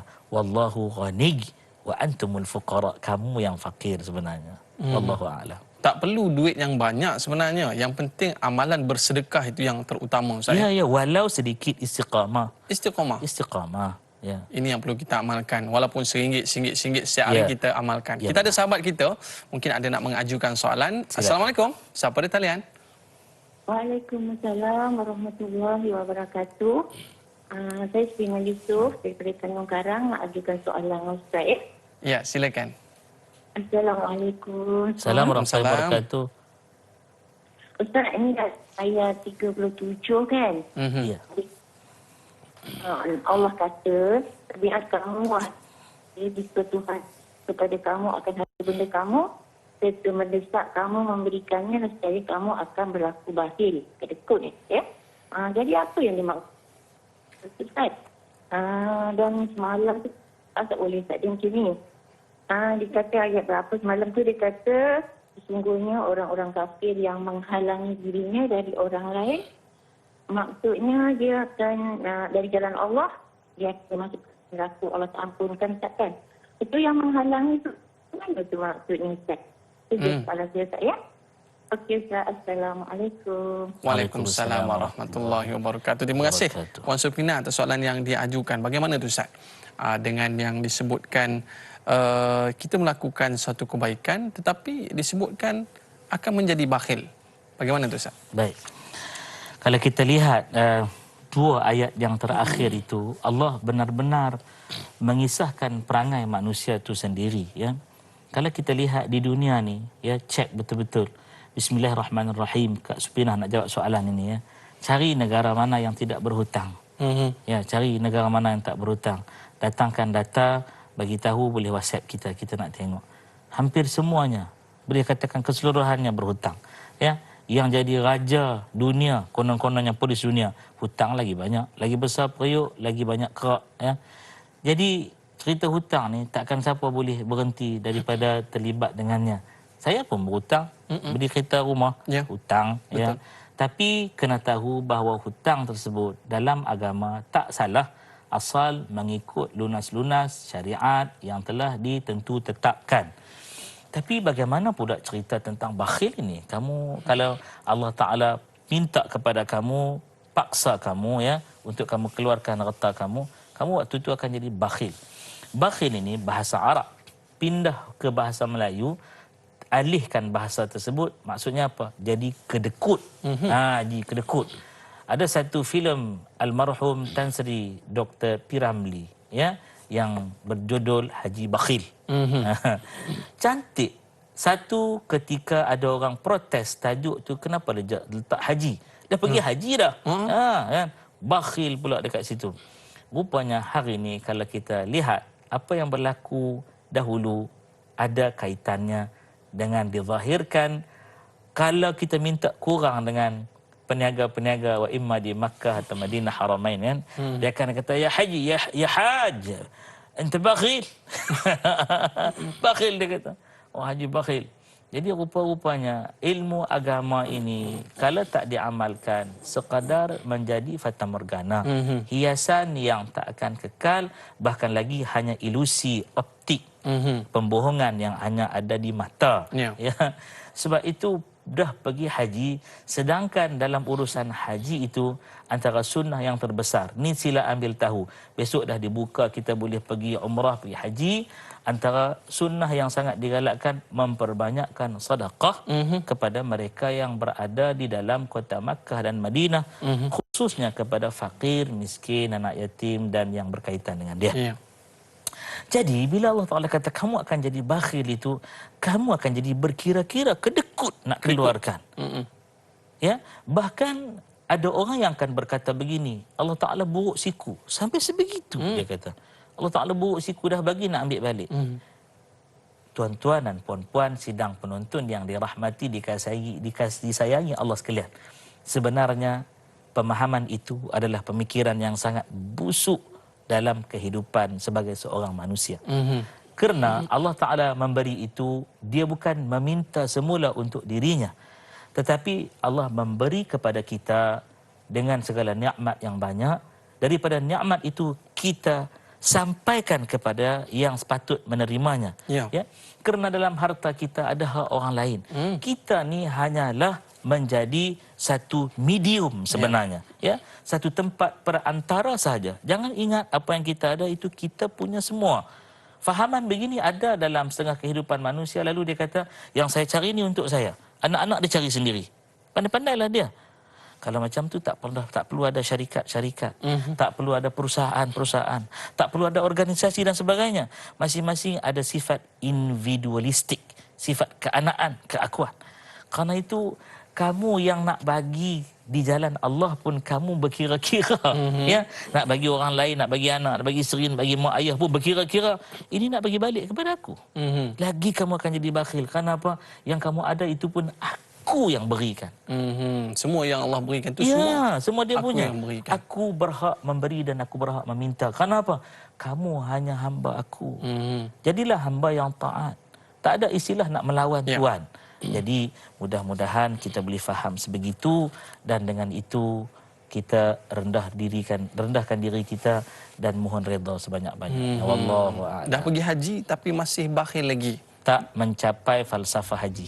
Jadi haji bakhil. Tapi tiba-tiba datang Cikgu Murni tak bakhil pula. Itu yang akan datang ayat 38. Kita berehat seketika. InsyaAllah. Kembali selepas ini, tanyalah Ustaz. Biar tahu, jangan keliru.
Alhamdulillah kembali dalam Tanyalah Ustaz, biar tahu jangan keliru. Baik Ustaz, ada penonton kita request sikit lah Ustaz.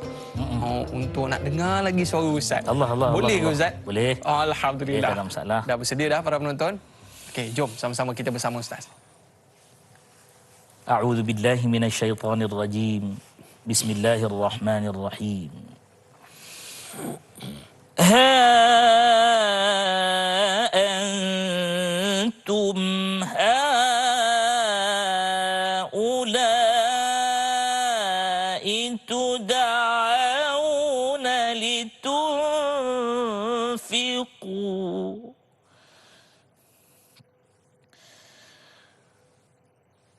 litunfiqu fi sabilillahi faminkum man yabkhal wa man yabkhal fa innama yabkhalu an nafsihi wallahul ghaniyyu wa antumul fuqara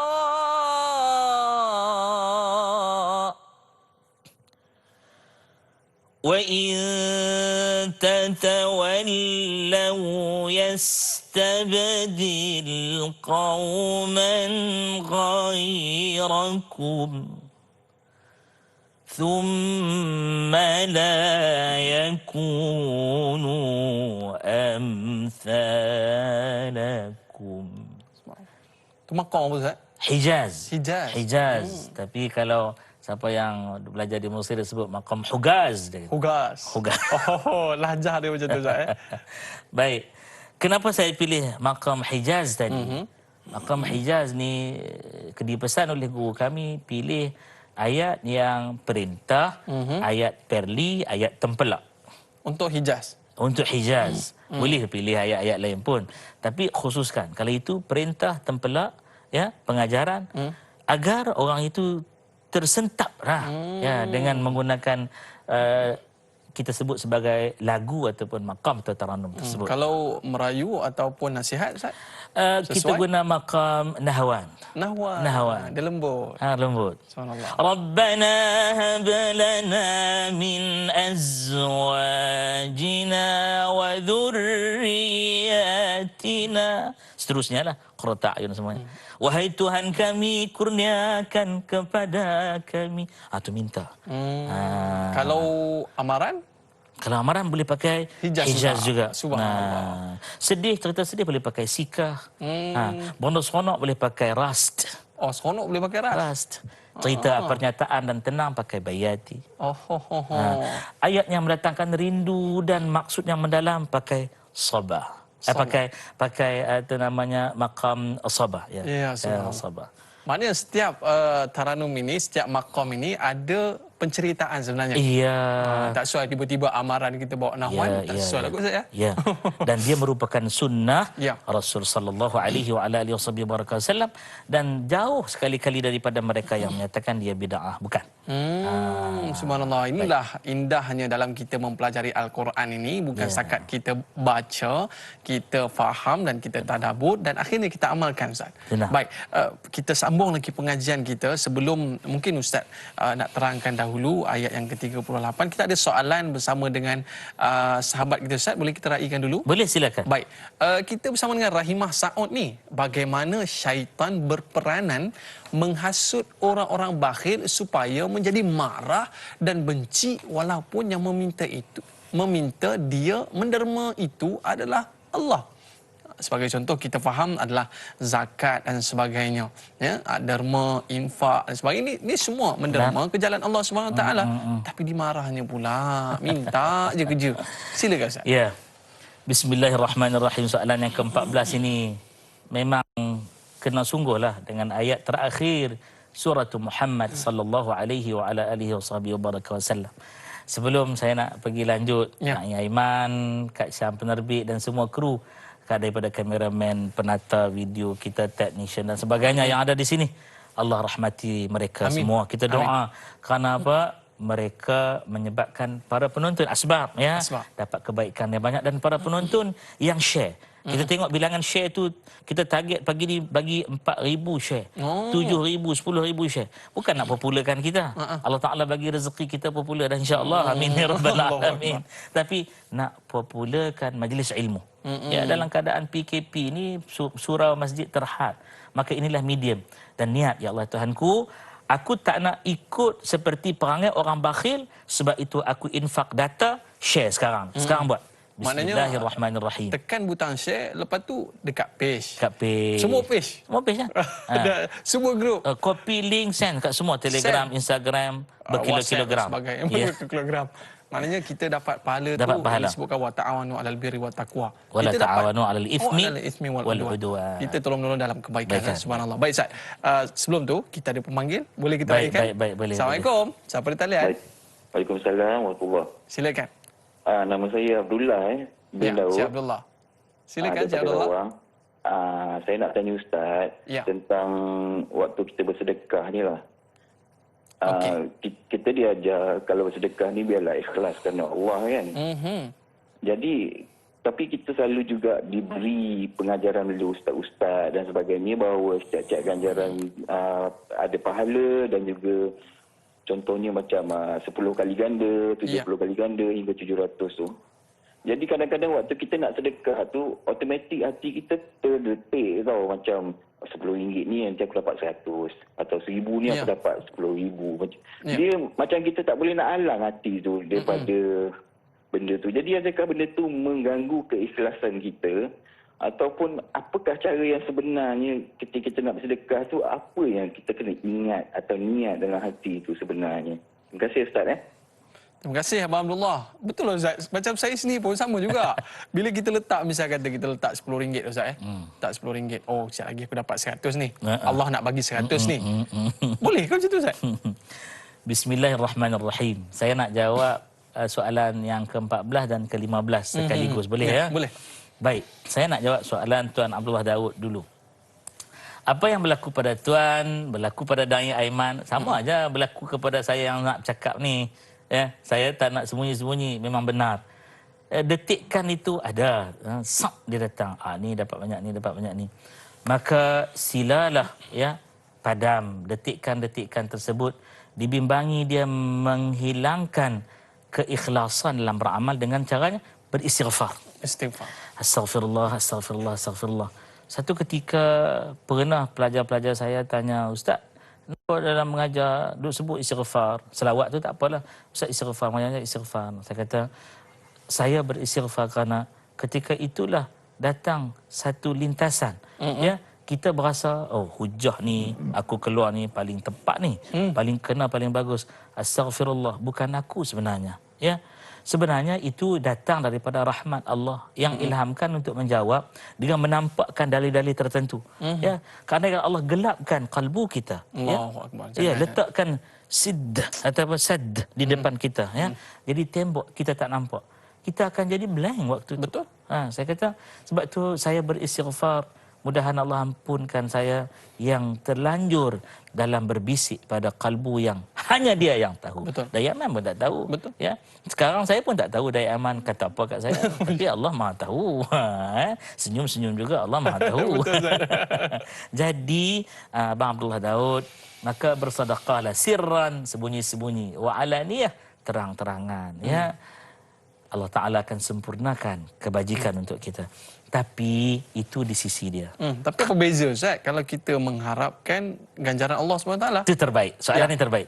Bila kita harapkan ganjaran Allah, kita kena lapik, ya Allah, sebenarnya aku mencari redamu. Sambung sikit cakap dengan Allah, ya.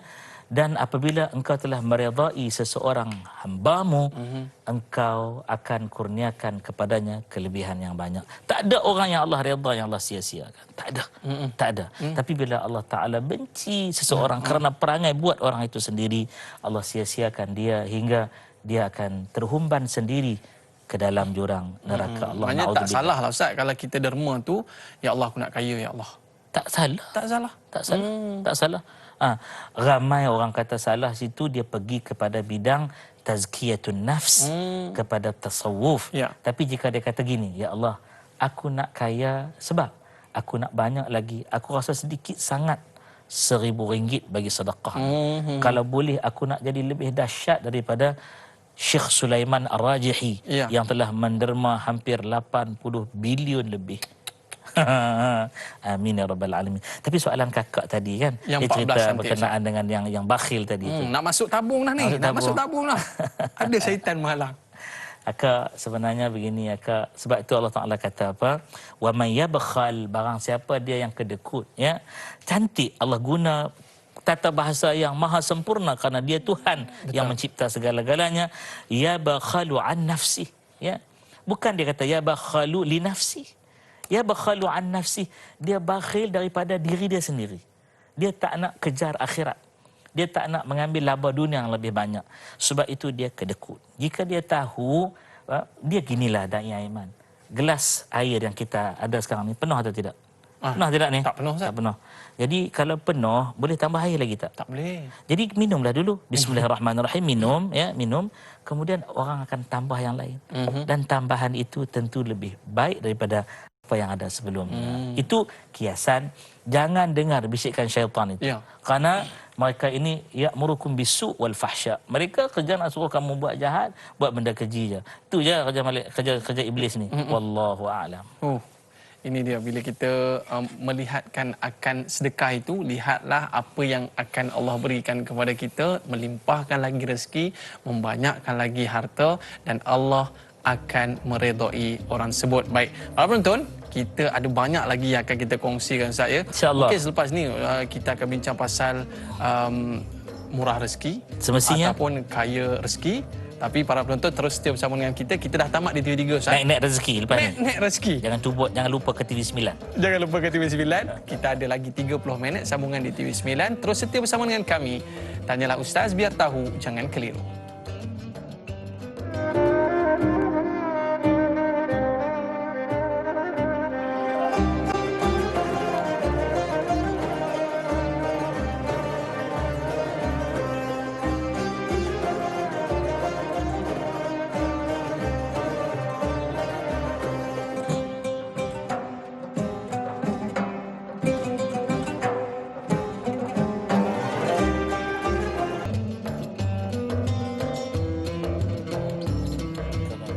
Alhamdulillah, kembali dalam Tanyalah Ustaz, biar tahu, jangan keliru. Kalamu Rabbina ala nuril Mustafa. Kalamu Rabbina ala nuril Mustafa. Kalamu Rabbina ala nuril Mustafa. Kalamu Rabbina ala nuril Mustafa. Alhamdulillah, kembali dalam Tanyalah Ustaz, biar tahu, jangan keliru. Terima kasih para penonton kerana terus setia bersama dengan kita. Pada hari ini, kita membincangkan topik tafsir dan taranum surah Muhammad ayat 36 sehingga 38. Para penonton, Al-Fadhil Ustaz akan cerita kepada kita tentang magnet rezeki. Anda semua nak tahu? Stay tune bersama dengan kita sehingga ke akhir rancangan. Baik, Al-Fadhil Ustaz, kita ada sahabat kita di Facebook. Ada nak mengajukan satu soalan yang cukup menarik. Kita bersama dengan Nur Dahlia Biru. Assalamualaikum Ustaz, Da'i dan semua kru Tanyalah Ustaz, merujuk ayat 38. Bagaimanakah seperti yang Allah firmankan pada ayat ini, siapa yang bakhil maka dia merugikan dirinya sendiri. Adakah kerugian yang besar bila berakhirnya kehidupan di dunia? Mohon pencerahan Ustaz. Terima kasih. Hashtag biar tahu, jangan keliru. Patutnya orang bakhil ni duitnya banyak lah Ustaz, ya. Dia tak bagi kat orang pun. Dia simpan untuk dia je.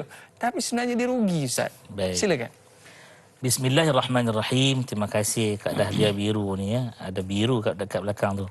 Baik.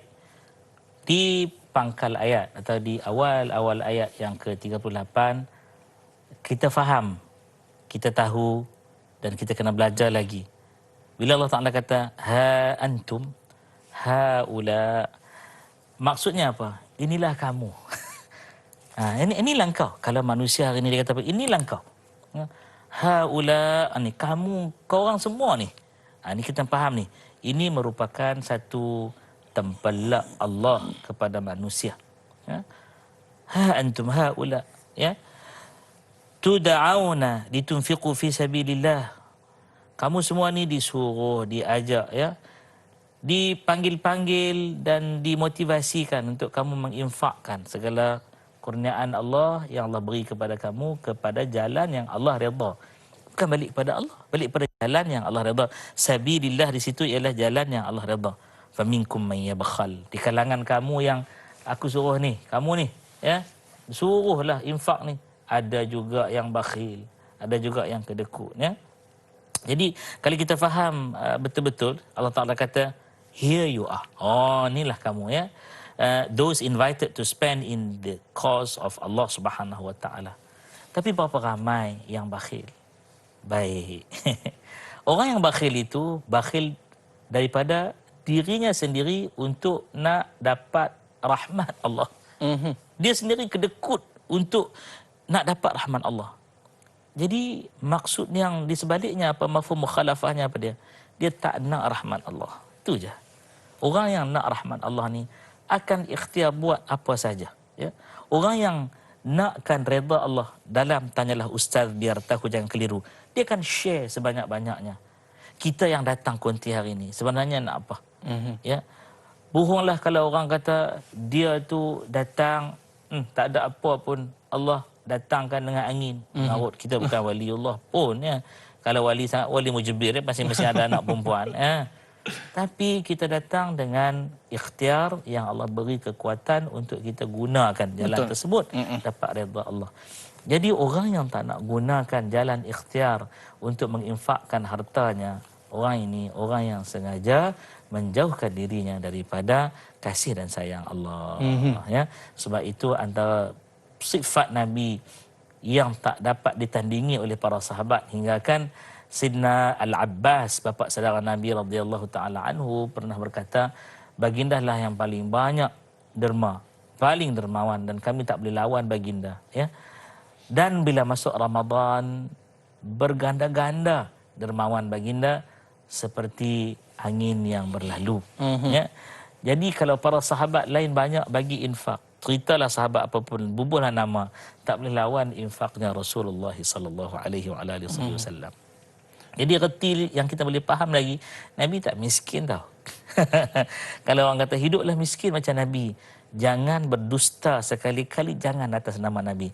Jangan busukkan agama ini dengan faham songsang orang-orang tertentu, ya. Tapi Nabi tidak menjadikan kekayaan dunia itu melokek di hati Nabi sallallahu alaihi wasallam. Pinjam sikit basuh di 9, ya. Guru kami pernah berkata, jadikan apa saja kurniaan Allah kepadamu daripada harta benda, kaya, wang ringgit dan sebagainya, berada di jari jemarimu dan kocek-kocekmu sahaja.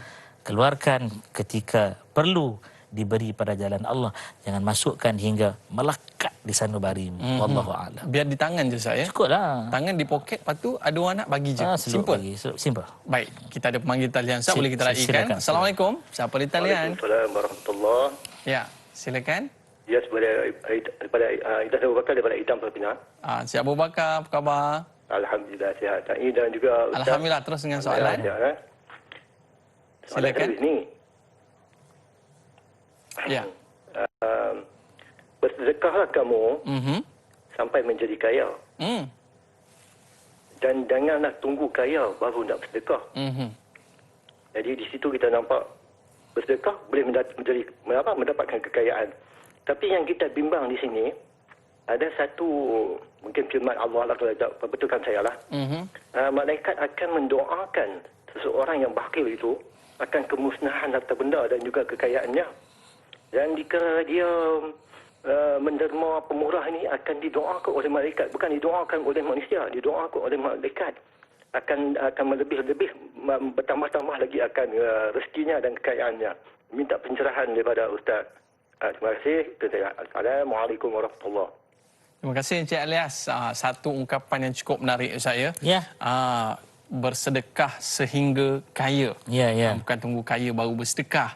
Jadi apa yang disebutkan di sini bahawa satu perbuatan yang cukup hebat itu adalah sedekah. Ustaz, mungkin Ustaz boleh komen sikit tentang apa yang diajukan sebentar tadi? Baik.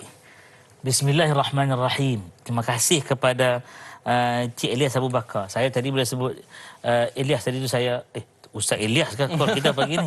Apa khabar Ustaz Elias ya? Masya-Allah. Baik. Ketika saya dengar soalan tadi tu, fikiran saya terus melayang kepada Nabi sallallahu alaihi wasallam yang Nabi sebut. Nabi kata gini, Allah Subhanahu wa taala suka kepada orang kaya yang bersedekah, tetapi Allah lebih suka, lebih cinta, lebih sayang kepada orang miskin yang bersedekah. Itu dia. Kalau kita dengar tadi Tuan Elias Abu Bakar kata bersedekah sampai jadi kaya. Jangan tunggu kaya baru nak bersedekah.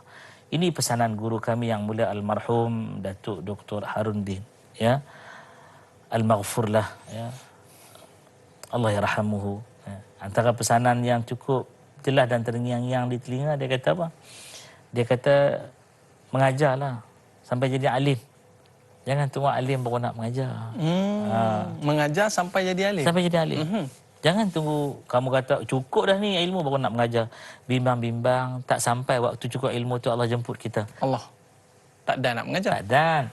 Kemudian saya ingat saya pergi ziarah ke rumahnya Tuan Guru kami, Sahibus Samahah, Datuk Mufti Negeri Kedah Darul Aman, Datuk Paduka Syekh Haji Fadil bin Haji Awang. Suami isteri guru saya.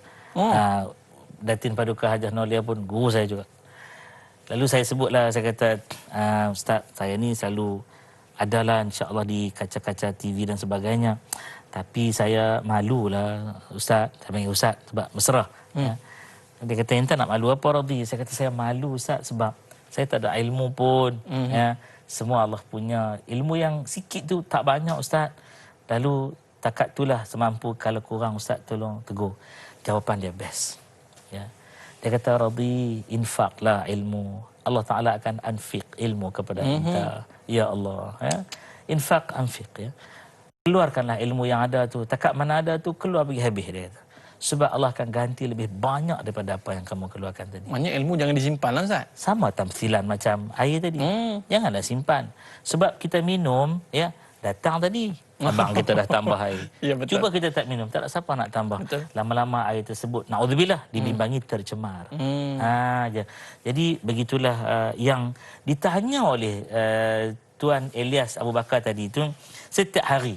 Hingga Nabi kata dalam satu hadis tu, Nabi kata, "Ma min yaumin", tak adalah satu hari pun yang mana tiap pagi ada dua malaikat akan doa.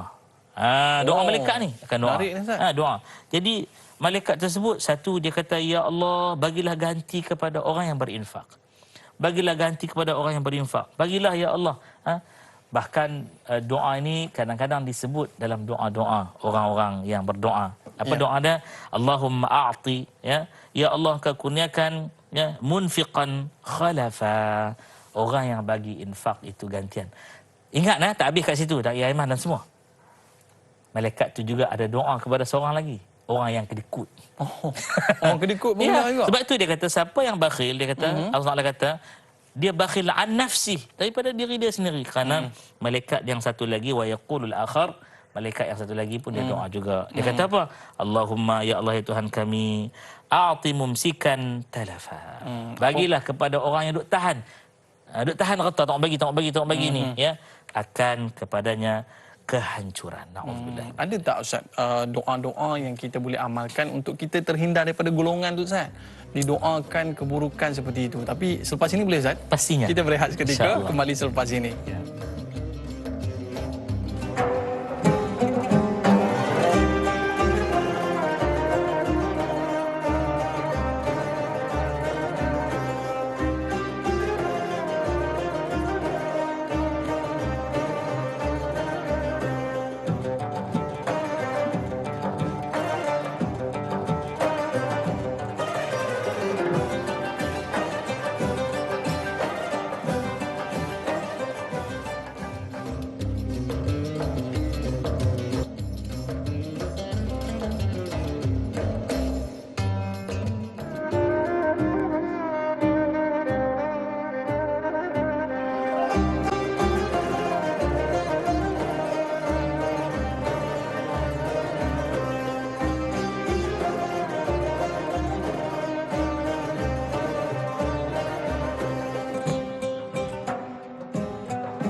Alhamdulillah, Alhamdulillah.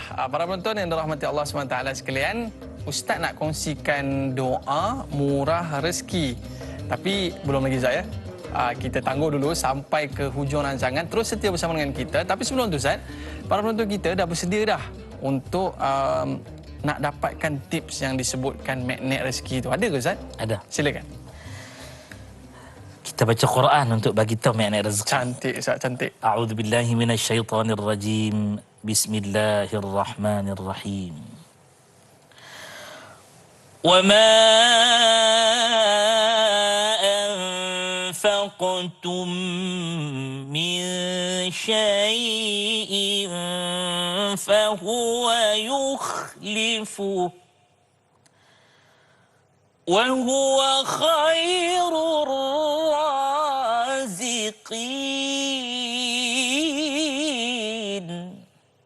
Surah Sabah. Jangan sebut surah As-Sabah pula. Surah Sabah, tak ada alif lam itu. Surah Sabah ayat yang kelima.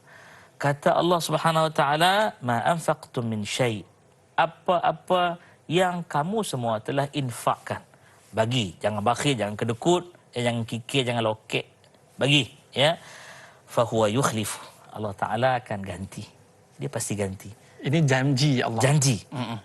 Sebab Allah Taala kata, "Wa huwa khairur raziqin." Dialah yang sebaik-baik pemberi rezeki. Inilah magnet rezeki. Kalau orang kata magnet rezeki tu Ustaz kena buat petua ni gantung azimat tu tangkal ni kan, tak ada. Magnet rezeki ni ialah kamu bagi, Allah janji dia bagi balik. Itu magnet rezeki. Kadang orang suka fikir gini, aku tak ada duit nak bagi. Bagi tenaga. Bagi tenaga. Ya. Pergi tolong Dai Aiman atas usaha dia nak membina tempat pengajian yang bagus. Contoh, ya. Yang tu pun tak mampu, maka berilah senyuman. Andai kamu tidak dapat memuji, kata guru kami ya, kamu jangan mengeji. Tak mampu cantik. puji, Tak mampu jangan puji, keji. jangan keji. Jangan keji. Ya. Jadi antara senyuman tersebut ya dipandang oleh Allah sebagai sedekah, sebagai infak ya. Maka paling-paling tak boleh bagi. Bagilah semangat. Insya-Allah semua ini akan zahirkan rezeki. Dan kalau orang tanya lagi, apa makna rezeki Ustaz? Saya nak share. Buat baik kepada mak ayah. Yang kedua, Nabi kata, barang siapa yang nak harta dia bertambah, umurnya pun panjang, maka buat baik dengan mak dan ayah. Ingat ni, paling-paling kurang telefon. Semalam saya telefon ayah saya, hari ni belum lagi. Ya. Ayah tanya, nak bagi tahu apa ayah ni? Tanya khabar ayah, sihat ke, macam mana? Ayah hari ni. Ayah hari ni Nazim ada interview untuk sekolah menengah anak saya yang ketiga. Ayah tolong doa ayah bagi permudahkan urusan. Mesti mudah punya. Doa. Cukup lah. Ayat dia mesti mudah punya. Itu doa. Doa. Doa ayah. Sebab itu berhati-hati dengan lisan ayah dan ibu. Jangan buat main. Jangan duduk sombong, belagak, action. Saya boleh hujah di hadapan Allah. Kenapa saya kasar? Kenapa saya buat tak baik dengan mak ayah saya? Ada sebab saya buat benda-benda. Ada sebab saya buat. Ada pertahankan. Come on lah. Mengajilah agama tinggi manapun. Mak ayah, hatta yang bukan Islam, diperintah Allah untuk kita buat baik. Kedua. Jadi kalau orang ni dia tak boleh pecah tembok nak menuju kejayaan, cek mak dengan ayah dia apa dia buat. Biarpun mak ayah tak ke sekolah. Ya. Anak PhD. Ya. Yang ketiga, magnet rezeki yang ketiga. Buat baik dengan isteri. Kalau isteri, buat baik dengan suami. Ya. Anak-anak, jiran tetangga. Cukuplah 3. Banyak sangat, nak buat 1 pun tak. Ambil 3 cukup ya. Jadi di hujung tu ada doa. Subhanallah. Doa dia. InsyaAllah ya, saya akan sediakan pen ni. Saya akan type nanti, tapi dengar rakam dulu. Ya. Saya akan type nanti di kita punya Tanyalah Ustaz FB page kita, dan boleh minta izin penerbit dan juga Dan Aiman untuk boleh ke FB page Ustaz Razi Rejab. Kat situ saya letak poster dah. Boleh copy terus. Ya. Dan mungkin kita akan uploadkan dalam Facebook page kita. Boleh, insya-Allah. Dan kita boleh kongsi luas kan. Amin. Okey, silakan Ustaz. Baik. Saya nak cerita dulu silsilah doa ini ya. Doa ini diberi oleh guru saya, iaitu Ustaz Abdul Aziz Sahar. sekarang imam di masjid negeri, antara imam masjid negeri lah, ya, dan diberi oleh gurunya. Silsilah tu panjang. Doa tu bunyi begini: Allahumma akrimni birizqin halalin warzuqni min haitsu ahtasibu wala ahtasib. Ya, ya Allah, kurniakan kepadaku, ya, ya Allah muliakan aku. Maaf, ya Allah muliakan aku dengan rezeki yang halal dan kurniakan aku daripada rezeki yang aku jangka dan rezeki yang aku tak jangka. Wallahu a'lam. Meski tak jangka tu kadang-kadang terkejut kita, Ustaz, ya. Ni para penonton kita sempat tak ambil gambar tadi? Tim produksi kita dah sediakan gambar itu tadi. Mudah-mudahan kita boleh amalkan. Boleh insya-Allah. Untuk menjadi magnet rezeki kita pada hari ini. Baik, Ustaz. Kita dah sampai ke hujung rancangan. Mungkin ada konklusi daripada surah Muhammad ini yang menjadi bekal dalam kehidupan kita, Ustaz. Silakan. Baik. Bismillahirrahmanirrahim. Konklusi yang pertama, jangan tinggalkan rancangan Tanyalah Ustaz biar tahu, jangan keliru. Bukan ayat nak bodek pihak media prima ataupun penerbit pagi ni. Tapi itu adalah nasihat yang saya nak bagi tahu bahawa rancangan ini, program ini berbeza dari yang lain. Kerana di dalamnya, yang kedua, dibicarakan sumber-sumber ilmu, antaranya dari Quran. Dan yang ketiga, bila kita lihat khusus kepada surah Muhammad sallallahu alaihi wasallam, kita dapat satu benda yang mana Allah Taala menjadikan Nabi sallallahu alaihi wasallam ini sebagai uswatun hasanah, qudwatun hasanah, role model, petunjuk suri sepanjang zaman. Dengan caranya Allah bimbing Nabi tanpa mengalpakan walau sekelip mata pun. Ya. Kalau kita baca surah Ad-Duha, kita akan boleh faham lagi lah. Ya. Kemudian yang ketiga, daripada ayat pertama sampailah ayat yang terakhir 38, kita akan dapati Allah Ta'ala sebenarnya mendidik kita walau ada seketika ada tempelak-tempelak teguran Allah. Ambillah teguran ini sebagai tanda sayangnya Tuhan kepada hambanya. Ya, itulah bukti Ar-Rahman dan Ar-Rahim. Allah tak akan sia-siakan kita dengan menciptakan kita lalu dibiar begitu sahaja. Melainkan Allah pandu, ya, Allah tolong kita, Allah bimbing kita, Allah bagi taufik, hidayah, irsyad dan sebagainya. Karena itulah nama Allah Ta'ala juga ya disebut dengan kalimah Rabb. Rabbun artinya Tuhan yang mencipta, yang mendidik, ya, yang menentu tadbir mengurus kita. Jadi yang terakhir sekali ialah ambillah setiap ayat tersebut akan pengajarannya terap dalam diri kita, azam, ya, untuk kita menunaikan tanggungjawab sebagai hamba Tuhan selama mana hayat di kandung badan. Ingat, apabila terpisahnya nyawa dari badan, tiada lagi amalan yang dapat dibuat. Nyanyi sikit boleh? Lagu sikit boleh? Sila. Boleh, sempatlah. Nabi pesan sangat-sangat tu sebab Nabi nak kita terdidik. Jadi antara cara mendidik tu boleh datang dengan bentuk nasyid kita. Jadi Bismillahirrahmanirrahim. Nasyid ini tajuk dia Selimut Putih. Bila Izrail datang memanggil, jasad terbujur di pembaringan, seluruh tubuh akan menggigil, sekujur badan dan kedinginan. Habis dah nak bagi sedekah apa pun tak dapat dah. Tapi ingat, tiada lagi gunanya harta, kawan qarib, sanak saudara. Tak guna dah. Tapi apa yang guna? Jikalah ada amal di dunia, itulah hanya pembela kita. Subhanallah. Cukup.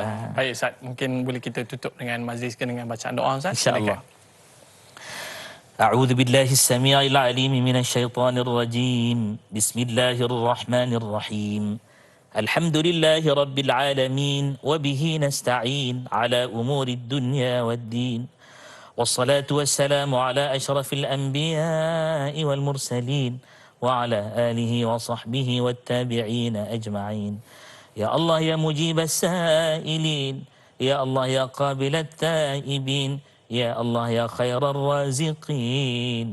Ya Allah, kami panggil namamu, wahai Tuhan yang menggerakkan awan di langit sana, wahai Tuhan yang mengalirkan air di sungai dan lautan. Ya Allah, ya Allah, kami mohon padamu, dengar permintaan kami sedangkan Engkau As-Sami'u, Maha mendengar. Ya Allah, ya Allah, tunaikan hajat kami, permintaan kami, sedangkan namamu Al-Mujib. Ya Allah, ya Allah. Allahumma salli ala Muhammadin wa ala ali Muhammad.